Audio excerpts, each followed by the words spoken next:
क्या जरूरत है? एक कोर्स की जरूरत है। मान के चलो आप एक कोर्स लेना चाहते हैं, उसमें 50 सीट है, या फिर आप मानकर चलिए एक कॉलेज है ना, उसमें 50 सीट है, या फिर कोई नौकरी का ही मान लीजिए, ठीक है। उस नौकरी में उसको लेने वाले 1 लाख हैं, और सिर्फ उस 1 लाख में से 500 आदमी ही लग पाएंगे।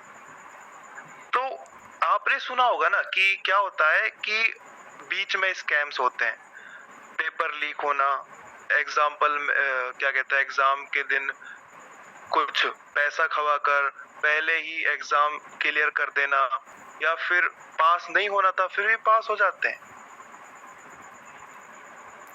तो क्या वो फ्री में हो जाता है?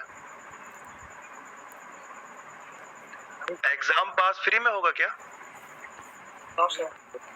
एक भाई के पास 5 लाख रुपए हैं, एक भाई के पास 1000 रुपए हैं। सिर्फ उसने क्या किया 1000 रुपए से एक एग्जाम को कंप्लीट करने के लिए उसने अपना एक नंबर लगाया है 1 लाख लोगों में, ठीक है। पेपर देना है उसको, 1000 रुपए फीस है उसकी, लेकिन एक के पास 5 लाख है, डायरेक्ट उसने उन जो पेपर बना रहे कुछ भी कर रहे उसको पहुंचा दिए। तो काम किसका आसान होगा? ये वो भाई होगा जो शायद बिना मेहनत करे, बिना पेपर दिए, कुछ भी किए बिना नौकरी लग जाएगा। लेकिन ये 1000 वाला मेहनत भी करेगा, दिन भी खराब करेगा, रात भी खराब करेगा, और उन 1 लाख लोगों में इसका नाम होगा, 500 इसकी सीट है, मिला मिला, ना मिला तो ना मिला, ठीक है। तो यही एग्जाम्पल मार्केट की तरफ से भी निकल कर आता है। एक पेंसिल है, आज हम देख रहे हैं मार्केट में एक पेंसिल 10 रुपए की आती है और एक पेंसिल 2 रुपए की आती है। तो आपका क्या थॉट बनता है? कौन सी बढ़िया लगती है आपको? 10 रुपए वाला ज्यादा अच्छी क्वालिटी में मिल रही है। हाँ, आप क्वालिटी को कंपेयर करने लगते हो पैसों से। I am right? जिस तरह से ये जो 10 रुपए का पेन है, ये आपको सिर्फ पैसों से अच्छा लगता है। मान लीजिए आज आईफोन की कीमत इंडिया में 1.5 लाख रुपए, 16 आ गया, 16 आ गया, ठीक है। तो उसको लेने वालों की तो डिमांड बहुत है, लेकिन इसका पैसा कितना है? 1,60,000, 1,50,000, इस तरह से उसकी कीमत है, और ले रही है दुनिया, है ना। और सेम वही फीचर्स एंड्रॉइड 30,000 में भी दे देगा, 20,000 में भी दे देगा, है ना, और भर भर कर दे देगा, उससे भी अच्छे दे देगा। लेकिन उसने अपनी वैल्यू बना रखी है, वो वैल्यू का पैसा है, वरना चीज तो वो 50,000 की भी नहीं है। एक 50,000 का एंड्रॉइड उस क्वालिफिकेशन को पूरा कर देता है, लेकिन फिर भी आप पागलों की तरह उसको लेना चाहते हैं। तो वही चीज मार्केट भी फॉलो करती है। अब मार्केट में जो मैंने बोला था, साइड में होते हैं प्राइस, एग्जांपल दिया था ना, पूरे मार्केट में इस तरह की लाइंस खिंची होती हैं। अब एक बात समझो,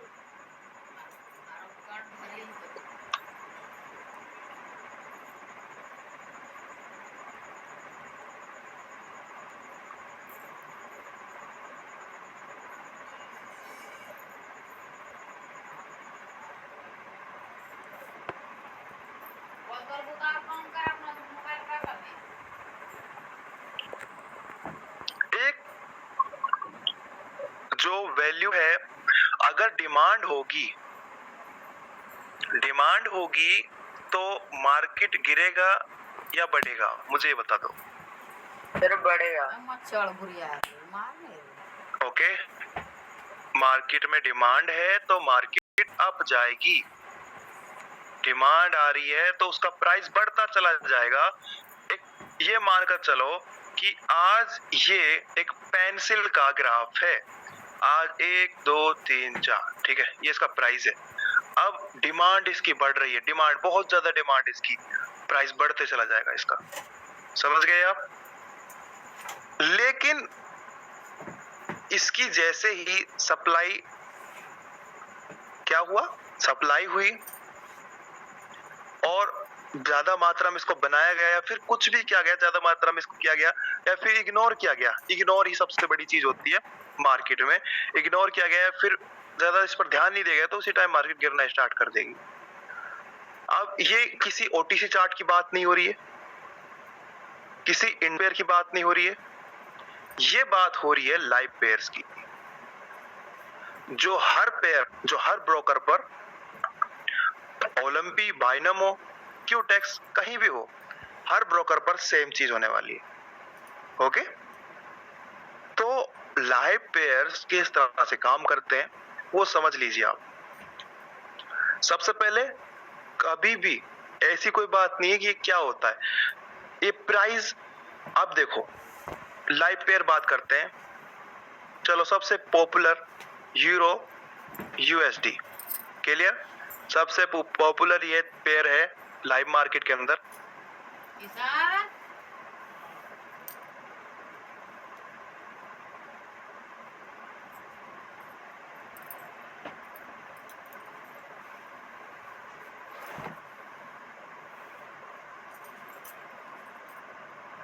इसमें क्या होता है, और एक होता है यूएसडी, सॉरी,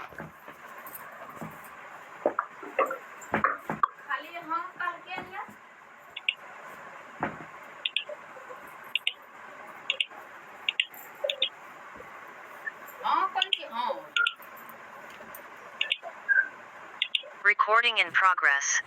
एक होता है यूरो यूएसडी, एक होता है यूएसडी यूरो।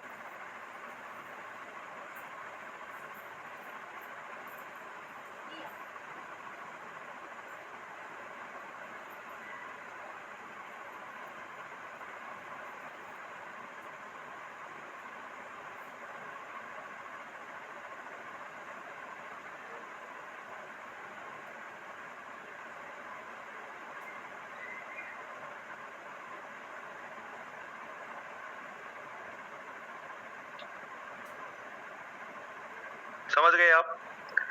अब मानकर चलते हैं, आज यूएसडी यूरो के पास एक पेंसिल है ना, एक वेपन है, कुछ भी मानकर चलिए, वो इसके पास है, वो इसके पास नहीं है।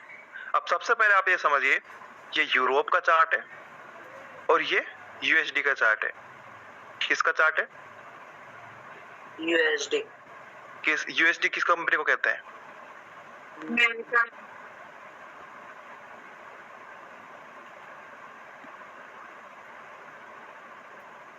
ये यूरोप है, ये अमेरिका है। अब यहाँ पर मुझे लिखना नहीं आता, देखो जो भी होगा समझ जाना। ये अमेरिका है, ये यूरोप है, समझ गए? अब तो समझ आ गया ना। कंट्री है, देश के ज्यादा से यूएसडी आईएनआर होता है, ईयूआर आईएनआर होता है ना। आईएनआर का इंडिया, पाक का भी चार्ट है, सबका सब कंट्रीज का चार्ट है ना। आप एक बात मानकर चलिए, अमेरिका के पास एक वेपन है, अब यूरोप के पास वो वेपन नहीं है। अमेरिका क्या करता है, उस वेपन को सेल करने के लिए लगाता है और यूरोप उसको खरीदने के लिए पैसा लगाता है। अभी क्या हो रहा था, यूरोप का चार्ट ऊपर जा रहा था क्योंकि उसके पास पैसा है। पैसे के सारा खेल पैसों का है, ठीक है। अब अमेरिका के पास पैसा है लेकिन वेपन है, तो एक बात मानकर चलिए, अगर ये जरूरी नहीं है, उसके पास वेपन तो है लेकिन पैसा नहीं उस टाइम पर, ठीक है, वो नीचे आ रहा है। यही होगा, दो कंट्रीज के चार्ट देख लेना, जब वो ऊपर जाएगा तो वो नीचे आएगा, वो नीचे जाएगा तो वो ऊपर जाएगा। अब इसमें क्या सीन है कि यूएसडी जो यूरोप है अपना, यूरोप अब उस वेपन को बाई करता है। तो ये सारा क्या है, ये जो चार्ट पर कैंडल्स बन रही है, ऊपर जा रहा है, ये इसका पैसा है और ये यूरोप का पैसा है, ये सॉरी अमेरिका का पैसा है डॉलर, ये यूरोप का पैसा है यूरोपियन डॉलर, है ना। तो अब यूरोपियन डॉलर कम होता है, वो जाता है अमेरिका के पास। समझ आई बात? अमेरिका के पास गया लेकिन वेपन उसके पास चला गया। तो चार्ट यहाँ पर वेपन नहीं है, चार्ट यहाँ पर वेपन नहीं है, चार्ट है पैसा। इसके पास पैसा खत्म हुआ, इसके पास पैसा आया। समझ आ गया किस तरह से खेल चलता है सारा? कंट्रीज के बीच कोई भी लेन देन होना, कोई भी सप्लाई होना, कोई भी चीज की डिमांड सप्लाई जो भी करना, वो होता है मार्केट में क्रैश एंड डायरेक्शन ट्रेंड का।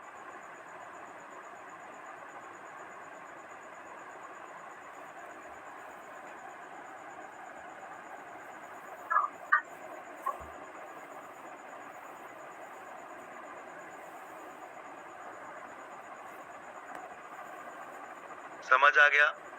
अब ये कोई वेपन हो सकता है, कोई भी प्रोडक्ट हो सकता है जो मार्केट में उपलब्ध नहीं है, जो उसके पास नहीं, उसके पास है, उसके पास नहीं है ना, तो वो चीज लेन देन होता रहता है ना, माल देखते हो आप। तो सिंपल सा यही है, कोई और फंडा है नहीं। अब डिमांड किस तरह से है? डिमांड है कि डिमांड आई किसके पास? यूरोप के पास वेपन नहीं है, डिमांड आ रही है भैया, पैसा लगाया जा रहा है, पैसा इकट्ठा किया जा रहा है कि भैया हमको ऊपर चार्ट को पहुंच रहा है, क्योंकि यहाँ पर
हाँ, तो मैं कहा था, डिमांड आ रही थी, यूरोप के पास पैसा है, पैसा बढ़ रहा है ना। क्यों बढ़ रहा है? क्योंकि उसे कुछ बाई करना है, और अमेरिका क्या कर रहा है, उसका उस पैसे का कुछ बना रहा है, तो पैसा उसका कम हो रहा है ना। पैसा सब खेल पैसे का है। तो अब इसके पास पैसा कम होता है, इसका चार्ट गिरेगा, इसका पैसा बढ़ेगा तो इसका चार्ट उठेगा। सारा खेल ऐसे ही इंडेक्स चार्ट पर कैसे काम करता है।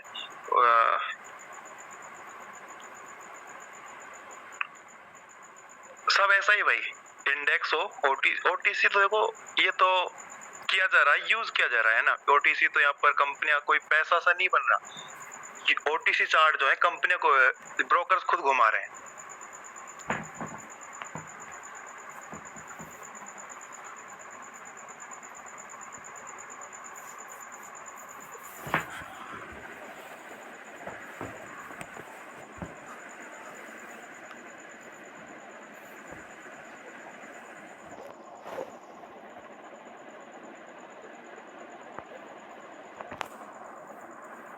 हाँ, अब हम समझते हैं डिमांड और सप्लाई को। अब देखो क्या होता है, एक पेयर है, उसमें क्या हो रहा है, डिमांड जोन बनता है, एक जोन बनता है। क्या बनता है ये देखो, एक ऐसा टाइम आता है फैसले वाला, फैसला होता है लेना है या नहीं लेना, डील कैसी रहने वाली, किसी भी प्रोडक्ट को लेकर डील कैसी रहने वाली है। ओके, समझिए इस बात को क्या कह रहा हूं। मार्केट में हम कंट्रीज का समझेंगे नहीं, हम डायरेक्ट समझते हैं किसी भी एक कंट्री को। मत यहाँ पर डिसाइड कीजिएगा, यहाँ पर सिर्फ समझते हैं एक चार्ट को लेकर। मार्केट में क्या हो रहा था, सॉरी इसका कलर चेंज करते हैं हम।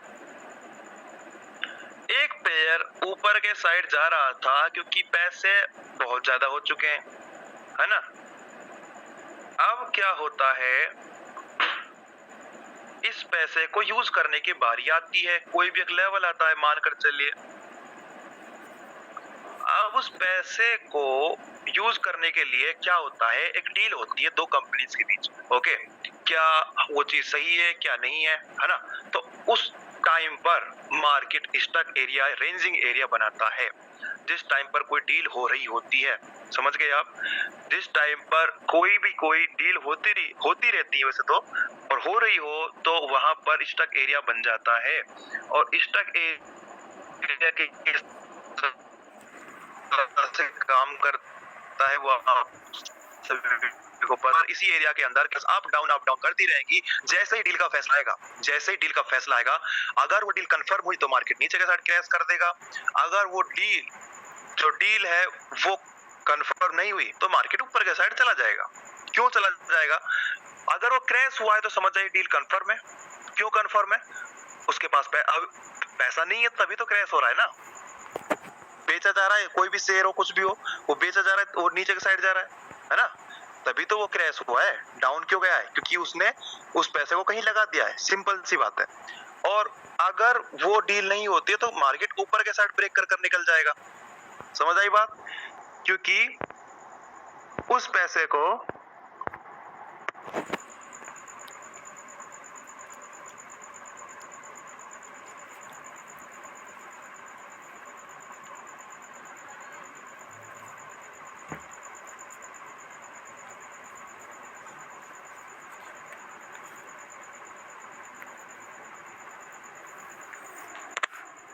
दो मिनट दीजिएगा।